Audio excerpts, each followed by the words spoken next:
Do you ever randomly remember some relatively minor social missteps or poorly chosen words you did or said years earlier, and then beat yourself up over it even though it really wasn't a big deal? If so, what happened? I accidentally mixed up an inside joke with a wrong friend group with disastrous results. Friend group number 1, the joke was when someone calls and asks who's all there, we would add Daryl to the list of names. Daryl wasn't a real person. The joke wasn't really funny and made no sense out of context, but I guess that's why it was an inside joke. Friend group number 2. I was hanging out playing some drinking games with a bunch of people that I hadn't hung out with in a while. It was a kind of get-together to remember a friend that they had who had recently passed away in a car accident. I didn't know him that well, but I was always down to party. Anyway, the phone rings and the person who answered started listing off names. Sorting my cards for another round of presidents and schmucks, I offhandedly said, and Daryl. It was the typical record scratch moment where everyone stopped and looked at me. Daryl was the name of the friend who had just passed away. This happened in 2002 and I still think about it all the time. This is pure pain right here, folks. Story 2. For most of my education, I went to public school and like most kids, I was socially awkward. For high school, I received an academic scholarship to a private Catholic school. It was a really big deal for my family. I didn't know anyone at the new school. Between an odd combination of academics, sports, and the tail end of puberty, I became very popular in this new school. I wasn't used to the attention and it definitely got to my teenage head. Nearly all of my social circles revolved around the new school and not with my old local friends. I'm in my junior year. I head to a McDonald's for lunch with a few friends from the new school. Working the counter, I see a girl who I used to go to public school with that I used to have a crush on. She just lit up when she saw me. She was so excited, and I was a crappy teenager and I just ignored her. I pretended I didn't recognize her. She looked so deflated when I didn't acknowledge her. No, this was in the 90s. My family moved a few times after that. I settled down in a different part of the country after university. I never made it back to that town. I've relived that moment for years now. Fast forward to one of those nights when I relived that moment and I decided to look her up on Facebook to apologize. I found out she passed away 10 years ago in an accident. Since I found out her fate, I feel even more awful about that moment. You should. You should. Story 3. When I was 11, it was my first day at a new school and all the other students were also new. The maths teacher started our first class by asking each of us about our education background, what school we came from, what they taught in our last year's math class, etc. Just trying to get a general idea of what kind of students he was dealing with. Thing is, I was so nervous that I spaced out for a bit and got lost in my overthinking mind, so I didn't hear the teacher's question to my classmates. When it was my turn, the teacher just said, "Tell me about you." Assuming I understood what kind of information he was expecting, I just went straight into a monologue that started with, "So I was born in the south zone of the city, but my mom decided to move to our current neighborhood a few months after divorcing my dad." I went on and on, giving some very specific details about my short life. Everyone had a really confused look on their faces, and as soon as I realized the teacher was also completely lost, I stopped talking and went instantly red.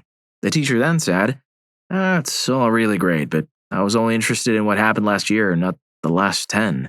And everyone started laughing. Next day, nobody remembered it anymore, but 12 years later, it still comes to mind in pretty random moments. Those are the worst memories. Story 4. I was visiting Portland for a wedding that lined up with my birthday as well. We went out to celebrate and finished the night at a karaoke bar. Realizing I was too intoxicated to sing, I picked My Name Is by Eminem as my song to perform. There are 2 versions of that song. The original release and the tamed-down version, which you most commonly hear today. The woman controlling the music put on the original, and off I went. One of the lines at the end is, "Running over lesbians in a spaceship while they're screaming at me, let's just be friends." I finished the song and was met by applause from my friends and one other table. The rest of the place was silent. The DJ went, "Nice job. Don't know if it was the best choice for Gay Women's Night, though." And at that moment, I wanted to disappear. What are the odds? Story 5. I was in the 4th grade and it was Valentine's Day. I was a new kid in school and this one boy had been picking on me all year. My 10-year-old self was very non-confrontational, so I wrote a paragraph on the back of his Nerd's Valentine, explaining that I didn't like it when he was mean to me. I didn't understand why he had to be. He couldn't read my handwriting and brought it to the teacher, who made me read it out loud to both of them. I think about that day every day of my life. He even ended up finding me online and contacting me to apologize a few years ago, but all I can think of is the cringe. Story 6. When I was in 4th grade, I lived in the middle of nowhere and there were practically no minorities, just white country people. This Mexican family just moved in and could barely speak any English, and I befriended one of the kids my age in school. He came over to my place and we were both joking around about his bad English, just doing what kids do. I would pretend to speak with his accent and then he would copy, and it was silly, stupid, and innocent. My mom told me I was being really inconsiderate and how uncool it was to make fun of someone for not being able to speak English. I felt terrible. The next day at school, my friend came up to me and started joking with me again, but I just shook my head and looked down at my desk in embarrassment. I had no idea what was wrong, and I was too young and dumb to be able to explain my behavior to him. As I grew older, I spent probably 20 years thinking about that day and how much of a crap it was to be friendly one day and then, without explaining anything, just stop talking to him out of embarrassment. I felt really bad about it for a long time and often lay awake at night thinking about it. I ended up finding him on Facebook about a year ago, and we friended each other, so I told him how bad I felt about it and apologized. He just laughed it off and said it was no big deal, and he was still really thankful to find someone as friendly as me when he didn't know anyone here. He said he figured my mom had said something to me about it and it never bothered him. I don't know if maybe he was just being nice to me or not, but it was such a relief to hear. It really felt like a weight had been lifted off of me. Story 7. This happened back when I was in 6th or 7th grade. A couple of friends and I were wandering around the neighborhood our school was in after the school day ended. We came across a bus stop with a couple of girls who seemed to be our age. We stopped and tried to chat them up, but their bus arrived soon after and they had to leave. We saw their bus stop at a traffic light not 20 meters away, and one of us said, "Let's run to the next stop." Nobody thought to ask, "Then what?" And off we went, sprinting madly behind the bus. Surprisingly enough, we somehow made it to the next stop just as the bus was arriving. Then the doors opened, the girl sat there giggling, and we did nothing. Literally. I even remember it like the bus driver held the doors open a bit longer, but I might well be imagining it as the memory's so old. We just stood there, trying to catch our breaths as my lungs burned. And then the doors closed and the bus went off to the next stop, and none of us said anything. We just walked it off and went on to the next stupid thing we would do. I don't know about any of the other guys, but this still haunts me as one of the cringiest moments of my life so far. Story 8. I was talking with a black friend of mine, and we were discussing random haircuts and styles we would get if we were of each other's races. I said I wanted that common look. He thought I said that common look. I meant the rapper. Shaved head with a nice trimmed up goatee. It didn't dawn on me until a week later why he gave me that weird look after I said it. He thought I was saying that common look every black guy has. Still makes me twitch every once in a while. Story 9. In 7th grade, no 6 for me. I just started watching more anime on Toonami and was really into it. One day, we had to do a paper describing ourselves coming back from summer break, and the class had to put a person into a description. I named my favorite jacket that I wore every day, Takeshi, for who knows why, and the cutest new girl in class read my description out loud, and in it, I described the love for my jacket and how I had named it. The cute girl looks weirded out, stares at the class, and goes, "What weirdo names their jacket?" Once no one guessed who it was, I piped up and said, "Well, maybe they weren't here today?" Trying to cover myself. My stupid self forgot, though, that this was an in-class assignment. And the teacher said, "No, it had to have been written by someone here." Finally, one of my friends goes, "Hey, XX, aren't you like the only one in the class who plays soccer?" Also ran in my description. I sunk in my seat as we moved on to the next description. I woke up sweating, feeling like that jacket still on my shoulders. Story 10. I was in 5th grade or so, and I was sitting in class with a couple classmates. We were talking about Weird Al songs we liked. This one girl asked, "Have you heard some Weird Al song?" And I followed with, "Have you ever heard I'm So Sick of You?" Which I guess they hadn't heard because she looked immediately down at the desk, sort of somber, and the dude did a little hoo-hoo, as if I did a nice burn. I guess they thought I was telling this girl I was so sick of her. I had no clue at the time, though, so I just let it ride. Still feel bad about that one. Story 11. When I walked down the aisle at my wedding, I was so nervous and focused on not tripping that I did not acknowledge my dad. I didn't realize this until I saw the video my aunt had made for me. You can see my dad lean in to give me a kiss on the cheek, but I just keep walking.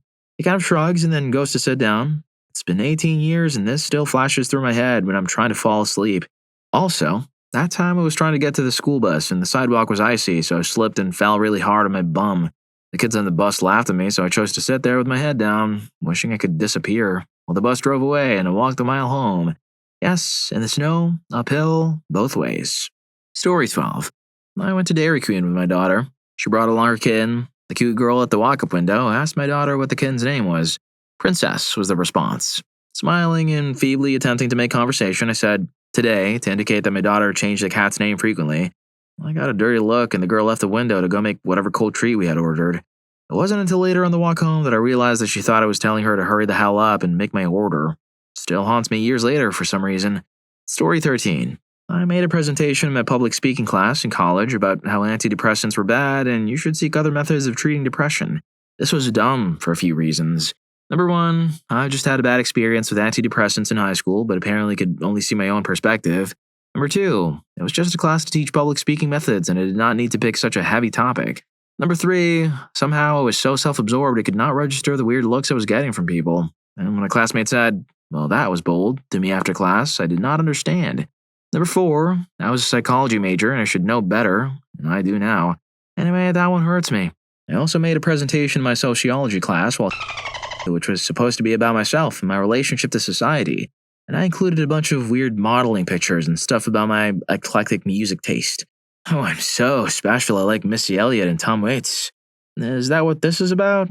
Anyway, I'm going to bury my own head now. Story 14. I was around 15 and having a complete breakdown of all aspects of my life. My mother had passed away suddenly, had untreated mental illness, and was hurting myself a lot for years, and no one was listening. My dad was understandably a wreck, and school fell to the wayside. I was barely going and intending on dropping out. I couldn't do anything, let alone at all. There was a high school dance. I was desperate to have some fun and pretty much have this be the highlight before I left. Though I failed at communicating this, I really wanted a friend to dance with me and her other friends. She was awkwardly sitting alone. I pushed her too hard and made her cry. I couldn't see through my own crap to see how bad of a position I put her in. All I could see was my world collapsing. We never spoke again. She went from a best friend to nothing in one night. That was 15 years ago, and I still feel awful. Hindsight is always 20/20, as they say. Story 15. Went swimming with a group of friends as a kid at the local pool. I was probably 11. A girl in the friend group jumped on my back while I was underwater. She was just being playful. It freaked me out because I was coming up and already short of breath, but I played it off, trying to be cool. An hour later, I was describing what happened to my other friend and explained, and then I felt this big, heavy weight on me and I couldn't breathe.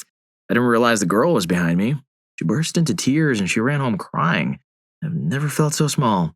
I remember that moment and still feel terrible 20 years later.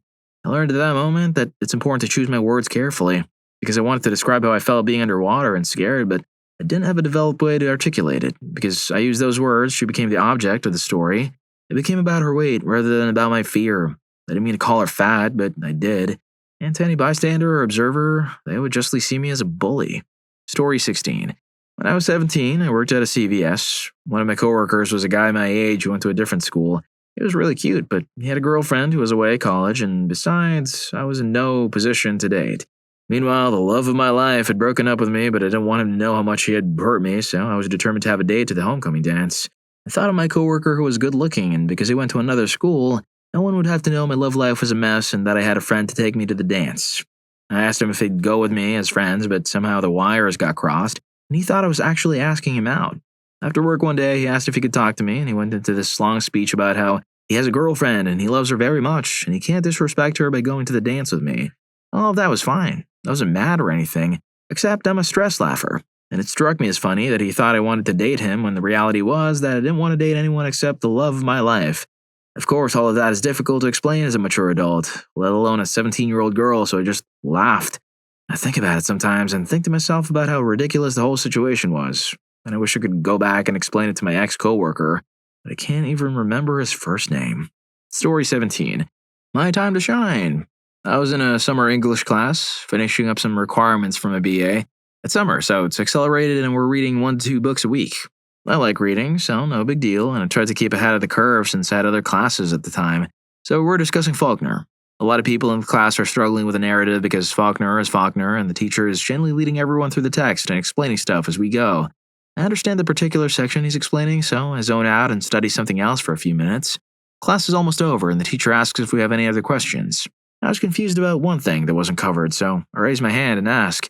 So, if I understand correctly, giant spoiler that no one had gone to yet because it was the next chapter and I ruined it for everyone, you could hear a pin drop. The teacher just kind of sighed. It still keeps me up at night. Story 18. I had a crush on this one girl all throughout elementary school. I'm talking about the only girl I liked and always wanted to be with. Well, once I got into 6th grade, I decided to make my move. My bright idea, I'm cringing at the thought of it, was to just randomly email her via our school emails. Just random, out of the ordinary stuff. I absolutely hate myself for it. Even worse, I'd never really talked to her before and still am, kind of, an introvert. Oh, and one more thing. Her younger brother found out and told me she was with a guy. I thanked him and cried for hours when I got home, and that's a story of how I became socially awkward. Good story. Story 19. Yes, when I was in high school, we had to submit feedback forms about our teachers. I was just going to submit mine, totally blank, but the teacher in charge at the time told me that I had to write something for every teacher. Stupidly, I decided to be completely honest and to write exactly what I thought of them. It was all nice, except for one teacher's, which was just, Miss X is very scary, but she's a good teacher. I meant both of those things, but it didn't matter. The teacher was seriously hurt by it. Although she pretended it was no big deal at first, and as the weeks went by, she would mention it once a week, gradually seeming more and more upset. Until one day, when another student mentioned being scared to ask her about something, she shouted at him for an entire period. She also mentioned me a bunch, saying she would never forget what I said but could forgive me. Anyway, she was the type of teacher to really consider her students to be her own kids, and I guess me being scared of her hurt her. I do regret that. Story 20. There are so many awkward social moments I can think of. I'm not a good handshaker and I detest hugs and kisses. Social events are a real minefield for me. One that sticks in mind was when I was at a friend's wedding and I ran into another friend's mother. She leans in for the awkward, "Hi, haven't seen you in a while," cheek touch fake kiss thing, and I didn't know what to do with my hand. I accidentally put it on her hip during this encounter, which probably was nothing. I'm sure it was nothing. I'm sure she knows that if it was creepy, it was unintentional. I'm sure of that. Totally. Not creepy. She knows I'm awkward and not a creep. She does. I'm not creepy. She doesn't think I'm a creep and totally hasn't told her daughter, my ex-girlfriend, that I'm a creep. If you're not a creep, don't forget to hit that subscribe and like button for more videos like this. Story 21. I was raised very religious and my grandparents were very good people, but they occasionally make a comment about racial stereotypes. When I was in second grade, I heard my grandpa say something about Indian people not driving well and I didn't question it. Being the edgy kid I was, I wanted to sound cool or something and repeat it. I did so by loudly answering a teacher's question in Sunday school with something containing the words, "Asian people can't drive." Immediately after, I accidentally made eye contact with the Asian girl in my class, who was one of the kindest, sweetest people I've ever met. Even not realizing the gravity of my statement, I still saw the look on her face and felt awful. So yeah, that keeps me up a lot. Story 22. Yeah, doesn't everyone? This would be 1988. I'm downtown with two girls I met online, BBS scene, and my friend. All three of these people are still important in my life today, by the way. I dated one of them, on and off, for years. Consider the guy my hetero life partner, fooled around with the other girl, and remained friends. But at this point, we're young. It's the 80s, and we're walking around downtown Cleveland. A homeless person asks us for money. I say no, and then follow it up with, "You're going to spend it on booze anyway," in this really callous and stereotypical manner. I'm not even sure where it came from, since I thought I had learned the lessons of Dickens as far as caring about the poor, but nope. That was some kind of lie I told myself at the time. I still thought if you were homeless, you did something to deserve it. One night in my early 20s, that moment came back to me while falling asleep. I beat myself up over that for a while, along with a lot of other stuff. Story 23. I've always been overweight. My whole life, even as a little kid. Never really got made fun of for it, though. This is the first and probably only time I got made fun of for it. To my face, anyway. I was in 7th grade and I was in a small classroom of about 8 people. This very thin girl held up her arm and made a comment about her arm fat. There was clearly nothing there. Her arm was a thin twig. I just kind of rolled my eyes in my mind. The teacher, a man around 35, told her, "You're not fat. Girls always think they're fat." Something like that. 2 points around the class to each person, repeating, "You're not fat. You're not fat. You're not fat." To everyone. He saved me for last. Pointed at me and didn't say anything. A couple people in class chuckled. Extremely inappropriate thing for the teacher to do, and I've never forgotten it. Should have been fired for that. Story 24. During my high school years, I never ate breakfast because I just wanted to sleep in that little bit more before heading to school. One day in Year 7 morning Spanish class, our lovely Spanish teacher was handing out chocolate digestives for every right answer we give. I got one right and I got my deserved reward. The next person next to me also got the answer right, but they didn't want the reward, so she asked if anyone wanted to have the biscuit instead, so of course I instinctively put my hand up. Voila! I get a second biscuit, but what haunts me is how I ate that second heavenly snack. As she handed me the biscuit, I was still going through the first biscuit, and I don't know why, but as I received that second treat, I just made a tiny coin-like slit with my mouth and inserted that biscuit like you would when inserting a coin to play in the arcade. I cannot forget the looks everyone in the class gave me as they tried to compute what the heck just happened. I guess I played myself. Story 25. There's one girl I used to be really rude to, and I would try to annoy her. I regret that now because we are in the same field, and so I see her in professional settings from time to time. And I actually have mad respect for her, now. I just wish I could tell her why I was rude to her. When we were in high school together, she was friends with my boyfriend at the time. He was not a nice man. Not a boy. He was an adult and I was a teen. He often belittled me and often called me a witch. It would also show me messages or emails that this girl would send him about me and was basically her begging him to dump me. I understand now that for her, she was just being a friend to her friend based on whatever he told her about me. And him, he showed me those messages to further isolate me from my peers. Story 26. The only time I've ever been to Red Lobster, I misheard the waitress when she asked if I wanted a soup or a salad. For some reason, all I heard was, "Would you like a super salad?" The obvious answer is, of course, I want a super salad. The waitress just looked at me like I was functionally stupid. Super salad, sir? Yes. Slower, as if speaking to a particularly dumb person, she asked again, "Would you like soup or salad?" Responding just as slowly, thinking that this waitress must have some kind of deficiency, "Yes, please." This time, unable to keep the frustration from her voice, clearly not having the patience to deal with another wise customer, she glared as she said, "Sir, do you want the soup or salad?" At this point, I'm clearly frustrated as well. How many times do I have to repeat myself? "Yes, I want the super salad." At which point my mom politely says, "No, dear, it's a choice between salad or soup." I have never been back to a Red Lobster since. Yeah, you should be banned for something like that. Story 27. When I was in school, probably about 6 or 7 years old, I was at a school feat, and there was a balloon race. I didn't really understand what it was, and when they were released, I chased after them and grabbed one, taking off the tag. As I did this, a teacher ran over screaming at me, calling me a nasty, selfish little child and saying I was ruining someone's chances of winning the race. I had no idea what I'd done. I thought I was supposed to catch them. Remembering it as a child, I felt like the worst person in the world. That teacher really went overboard, but I didn't realize it at the time. I would get anxiety at night thinking about this almost into adulthood. For those who don't know, a balloon race is where a large number of balloons with postcards attached are released at the same time. The hope is that these will travel far, perhaps even to another country, and someone will find them when they land and send the postcard back to the school. Each postcard is assigned to a person, usually for an entry fee, and the winner is the owner of the balloon that traveled the furthest. That's just stupid. Story 28. This was during my first few weeks of uni. Being the keen beans we were, my course cohort, approximately 500 people, would applaud at the end of lectures. Our friends would always jokingly boast about how they were the first ones to clap and that they started the round of applause.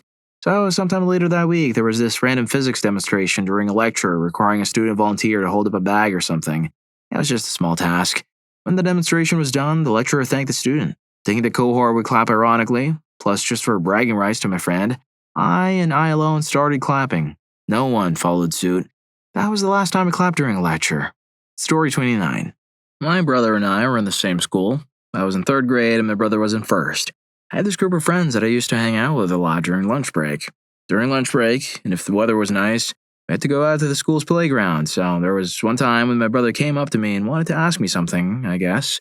My group of friends stood around me, and as the nice sister I am, I pushed him against the fence to show them that I didn't like him. Of course, I did. I love him, but in this situation, and as an 8-year-old girl, I wanted to show off. My brother began to cry. I don't know what happened after he began to cry, but this moment shatters my heart into pieces every time I think about it. Oh my gosh, that's terrible. Story 30. One day when I was in 5th grade, I was hanging out at a neighbor's house during the summer, and it was getting to be around dinner time. My family did okay, and my mother just always kind of fed my friends whenever they were over, so I had no idea that there was another way to live. Their mom was like, "Oh, it's going to be around dinner time. You should probably go home and eat." My idiot self asked them what they were having, and then I invited myself to stay for dinner. And then I realized that it was my friend, her brother and sister, and their mom and dad, sharing one box of Kraft macaroni and cheese. My stupid self invited myself to eat with them. Story 31. We checked into the Langhall guest house in Iceland about a week ago. My best friend and I, both Americans, were traveling together. We had dinner at the guest house that night, and she went back to the room to go to the bathroom. I followed a short time later, throwing my large purse or bag on the bed, then heading outside for a smoke. I returned to the room, not 5 minutes later, and my bag was gone. I went back to check the restaurant. No bag. Started freaking out. My passport, medications, driver's license, credit card, $300 in US dollars, all in there. I ran into the bathroom and yelled, "My bag is gone!" My friend was in the shower. She got out and helped me search. No bag. Now we were freaking out. The staff at the guest house gently rubbed my back when I started crying. So stupid, I thought, leaving the door unlocked. My friend was in the bathroom, I think. What a brazen crime. And in Iceland, of all places, a place we thought was so safe. We all put our heads together and decided that it was likely a couple who had come in to buy beer that stole it. I mean, they were dressed in all black. Of course they were criminals. The manager of the guest house called the police. I canceled my credit cards and started Googling how to get an emergency passport. The police arrived at midnight to take the report. Beautiful men. And my friend walked outside with them as they shone their flashlights around, looking to see if the thieves dropped my bag after taking what they wanted. Nothing. The next day was a blur. We went to a town in Iceland for a scheduled Viking sushi tour.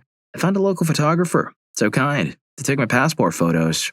The only doctor in town saw me and agreed to write prescriptions, despite my only ID being pics I had on my phone of old passports, school IDs, etc. I'm not on any controlled substances. We went to the pharmacy to get the meds. We went to the police department to pick up a copy of the police report. It's in Icelandic. We went back to the guest house and got ready for a drive to the U.S. Embassy the next day to apply for an emergency passport. Meanwhile, my family back home was freaking out that this had happened to me. So supportive. My friend kept beating herself up for not tackling the couple to the ground because she saw them leaving the guest house that night, and graciously assured her it's okay. How could she have known? Fast forward to the Krama spa the next afternoon. We arrived and the man at the desk was on the phone and didn't acknowledge us. Very rude, I thought. He got off the phone and said I'm Shiloh. Here to check in, blah blah blah. He said, I was just on the phone with Langehold. They found your bag. We said, what? I'm thinking, I wonder what's left in it. He dialed the number and handed me the phone. It was the gracious manager. They found my bag in the room next to ours, where I had left it on the bed, thinking it was our room. Never been more embarrassed, shocked, or shamed in my life. I wasn't even intoxicated. I quit drinking 3 years ago. Dang, I don't even have any words. Story 32. Here's a game we used to play in elementary school, a little like Follow the Leader. Everyone would be in a circle and they would do whatever the selected person was doing. The person in the middle had to guess who was the leader. Only my stupid self wasn't paying attention to the rules, and guess who got chosen to be in the middle. So I'm standing in the middle, dumbfounded, not knowing what's going on. The teacher then said, toward the student who was the leader, you can do anything you want. Jump, spin, kick. I thought he was talking to me. So here I go, jumping and kicking and spinning in the middle of a circle while all my classmates were just puzzled looking at me. The teacher eventually said, you have to guess who's doing the moves, man, but if you want to dance, we can dance. And everyone started chanting, go OP, go OP, go OP. I was way too embarrassed to move at that point. Jeez. Story 33. On the way to school, I ran into a guy, A, who was in my year, but we didn't share any classes. We'd never talked, but he definitely knew who I was. Small school. I greeted him. He looked at me weirdly, and after a while, I returned my greeting. I was a bit embarrassed, but thought it was probably mostly in my head. After all, why not say hello to someone I've seen around? That day during the break, a friend of mine wanted to sit with Guy A and his friends. She knew a friend. Anyway, I come along. Everything is normal until one of them brings up how Guy A told him about me, greeting him in the morning, and how weird Guy A thought that was. My fears were confirmed. He not only thought it was weird, but also shared the story with his group of friends. For a long time, this is something I'd remember and be embarrassed about. Today, I think it was the weird one. Why not greet somebody? Story 34. When I was in high school, we were on teams talking about some kind of social problems, and the teacher approached my team's table. Now, it was a poor countryside school. My family has been poor my entire life, despite my parents' jobs. So, as we were talking about how family influences how well kids do at school, and the tone kind of implying how smart they are, somehow I thought of the phrase, well, that's to be expected. The education of the kid of a construction worker, it's not the same at all as the kid of a doctor. Then I remembered my dad was a doctor, and a lot of my parents' classmates' parents are construction workers. It came off as saying I was smarter or something, but I honestly didn't think of my dad as a doctor at the time since he got patients like once every 6 months. And it was always mentioned as one of the highly paid, secure jobs, so I thought to use it as an example. They knew he was a doctor and were not very amused. Story 35. Yes. The fledgling company I worked for had some financial issues. They were brought by an LLC with a different name, and as the administrative assistant to the CEO, COO, CFO, and president of the company, yeah, it was my responsibility to go around to all the employees and essentially tell them they were both fired by the old company. It had to be official and immediately rehired by the new company. We didn't have a real office manager or HR person, so the concept of sending a company-wide email wasn't an option. This was 2004. This was all fine, except some of the employees were under contract and were paid via alternate means and not payroll, so the little speech I gave didn't apply to them. I didn't know that. So I went to the office of two people who had contracts and said to one of them, insert name here, you're fired. And with a stupid Donald Trump apprentice voice and hand gesture, I never got a chance to say the next part of the speech, which was, you're hired, because she freaked out. The other contract person in the room and their manager pounced back on the situation immediately. shooed me out of the room, closed the door, then their manager explained the company situation to them. I felt bad about it since it happened in 2004. I was only 23 and put in a position that I should never have been in. This lady was always super nice to me and always struck up conversation for literally months and months after this, but I still felt super bad about it. The look of absolute shock in her face? I was a dumb kid sometimes. Story 36. While I was in college, I had a good friend who lived down the hall from me freshman and sophomore year. Super cool dude. Really good at video games and always down to try out new restaurants with me. He had a pretty bad stutter when he was nervous. Whenever he was introducing himself, he always started, I'm Tyler. And almost always, people would respond, did you forget your name there for a second? I always cringed watching that happen. Well, the summer after sophomore year, I was working at a summer camp as a camera guy. My job was to get footage of kids playing the field games and doing the adventure courses. I approached one group of middle schoolers and asked for their names. One said, I'm Sarah. And without thinking, I responded by saying, did you forget your name there for a second? She looked down sadly and said, no, I have a stutter. I still beat myself up for that one. I should have known better. Story 37. This is actually an extremely fascinating thing about us humans and the way we develop ourselves. We never truly forgive ourselves. We're extremely tough in our own judgment of ourselves, and sometimes, if the situation is serious enough, we will think about it every morning, sometimes even as the first thought we greet after resting. I believe this is a mechanism in our brains that we unfortunately are stuck with. It's constantly evolving and showing us our most painful mistakes so that we can learn from them, even if we don't want to. It probably dates way back in human history when we developed this type of neuromechanism, but think of it this way. If a group of prehistoric humans were hunting a mammoth and it was your very first hunting trip and you caused the mammoth to charge your hunting party, ending an elder, you'd never forgive yourself, but also, you'd make damn sure it never happened again in the future. Story 38. I think I've told this story before on Reddit, but anywho. A few years ago, back when Facebook was my normal time drain, I saw a blurb from a girl I went to high school with. I got the heck out of Dodge basically as soon as possible, so other than one or two close friends, I only caught up socially by silently lurking in my Facebook feed, so I had no reference point about her post. It said something about her being excited about being on a TV show, so while we were never super close, I replied to her post with just a generic positive response, just a, hey, that's super cool, good for you. You guys. I don't remember her exact reply, but it was strangely cold and abrupt enough that I figured some light profile stalking was in order. You guys. It was a reality-ish or documentary-ish thing, I think, on MTV about being HIV positive and the effects of their love and family life. So I essentially congratulated that poor woman on televising her HIV status. I still want to crawl out of my skin when I think about it. Story 39. I have a memory of an event that happened almost 4 decades ago, and it still pains me to think of it. Maybe writing it out will bring some relief. I grew up in an overtly racist home, but in my early teens I realized how stupid, mean, and limiting such views were, and ever since, I thought of myself as a person with few. Sorry, can never say zero, as you will soon find out. Racist thoughts. In my early 20s, I met an African-American man whom I really liked, and we hit it off well. Great guy. Admired him. One day there were a few people standing around and I said, here's a joke I just heard. And I recounted it. At the end of the joke, I realized the punchline was based on racist generalizations and I felt horrible and just plain stupid. I could also see the look in his face as he forced a chuckle. The worst part of this is that I realized that I still had veins of racism running through me. To this day, I wince whenever I think of this incident and can still see his reaction to my joke. What an adult I was. Well, I don't think writing this out helped, but I appreciate you spending the time to read this. You're welcome. Story 40. In high school, a teacher wanted to take pictures of us students in front of the bookshelf we made as a class, and all the girls were like, no, I don't want to, I'm not pretty enough right now. The boys had already taken off to play basketball, but I stayed and posed in front of it so the teacher could take a photo of me. This really attractive girl standing behind the teacher said, wow, you look really good in pictures. I kind of froze.